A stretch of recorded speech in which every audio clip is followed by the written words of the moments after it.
The flag snapped in the wind like a gunshot, and I swear I could hear my dad's voice in it, telling me to stand tall. Then Karen's voice sliced through. "That thing's offensive. Take it down."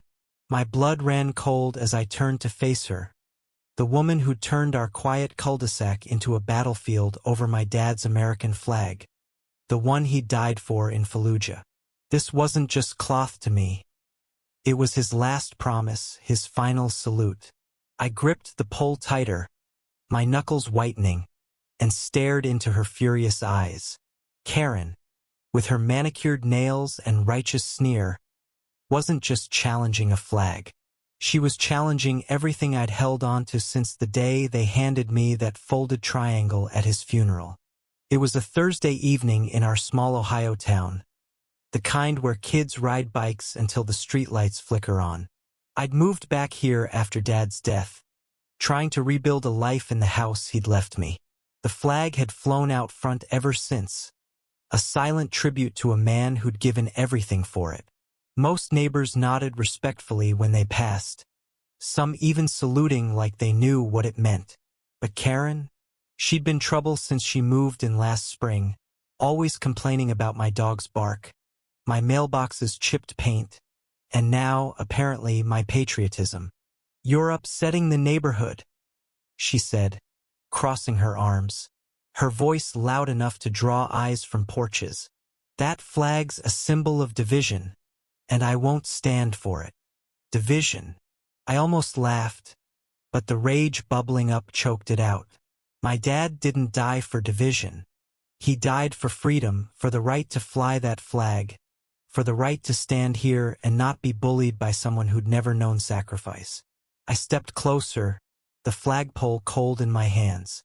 "This flag," I said, voice low but shaking, "was draped over my father's coffin. You calling that offensive?" Her eyes narrowed, unyielding. "It's not about your dad. It's about what it represents now, oppression, exclusion, all of it." The words hit like a slap. I saw red, not just the stripes on the flag, but the kind that clouds your vision. Neighbors were gathering now, phones out, whispers spreading like wildfire. Old Mr. Thompson, who'd served in Vietnam, leaned on his cane, shaking his head. Mrs. Carter, the librarian, looked torn, like she wanted to mediate but didn't know how. And there was Karen, standing her ground, her husband lingering behind her, silent and awkward. Could have backed down. I could have said, "Fine, let's talk this out." But something snapped.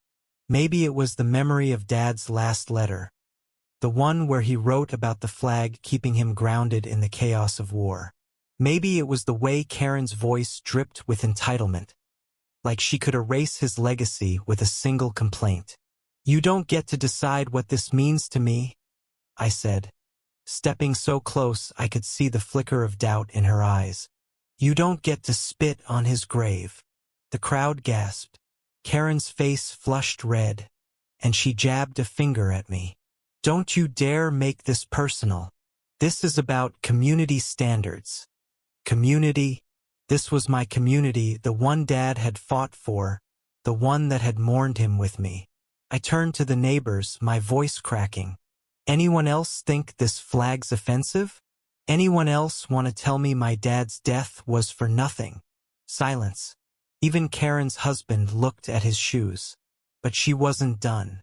She pulled out her phone, muttering about the HOA, about taking action. I laughed, bitter and loud. "Go ahead, Karen. Call whoever you want. This flag stays." The next few days were a blur of tension. Karen filed a complaint with the HOA, claiming the flag violated some vague aesthetic rule.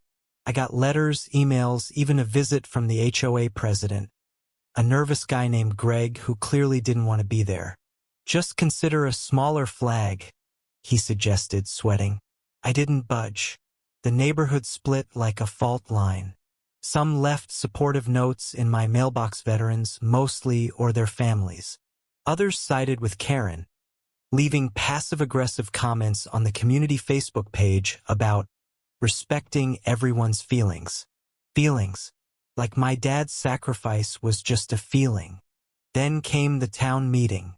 Karen had rallied her allies, turning it into a spectacle.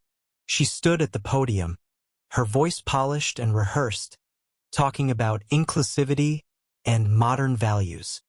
I sat in the back, gripping Dad's dog tags in my pocket, feeling like an outsider in my own town. When it was my turn to speak, I didn't plan what to say. I just stood up, held the dog tags high, and told them about the day I got the news Dad wasn't coming home. I told them about the flag, how it was the only thing that kept me from breaking when they lowered his casket. This isn't about politics, I said, my voice raw. This is about a man who believed in something bigger than himself. If that offends you, that's your problem, not mine. The room was quiet. Even Karen looked down, her hands fidgeting. But she didn't apologize. She doubled down, posting online about toxic patriotism and starting a petition to ban flags altogether. The comments section exploded, half supporting her, half calling her out. The neighborhood was a powder keg, and I was caught in the middle, wondering if Dad's sacrifice meant anything anymore. Then came the vandalism. One night I woke to a crash. My front yard was trashed, flagpole bent, the flag itself torn and smeared with paint. I stood there, staring at the shredded stars and stripes, feeling like I'd lost Dad all over again. The police came, took pictures, but no one saw anything. I knew Karen didn't do it herself. She wasn't the type to get her hands dirty, but her petition had lit the fuse. I replaced the flag the next day, bigger this time, and stood guard on my porch, daring anyone to try again. The breaking point came a week later. Karen's husband, Tim, knocked on my door, looking like a man carrying the weight of the world. "She's not a bad person," he said, voice low. She lost her brother in a protest years ago. She sees flags differently." I wanted to scream that her pain didn't trump mine, that her loss didn't give her the right to desecrate my dad's memory. But I saw the exhaustion in his eyes, the kind that comes from living with someone who's always fighting. "Tim," I said, "I'm sorry for her loss, but this flag stays. For my dad. For me."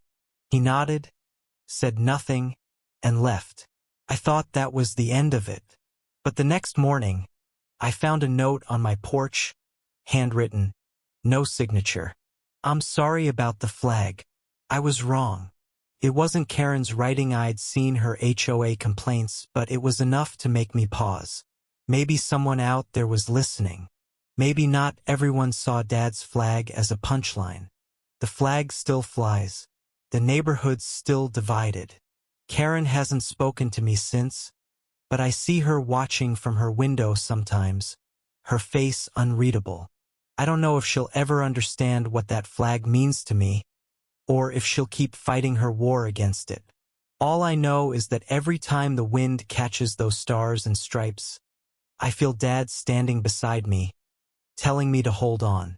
This fight wasn't just about a flag, it was about memory, sacrifice, and what we choose to honor. What do you think? Where's the line between standing up for your beliefs and respecting someone else's pain? Share your thoughts, because I'm still trying to figure it out.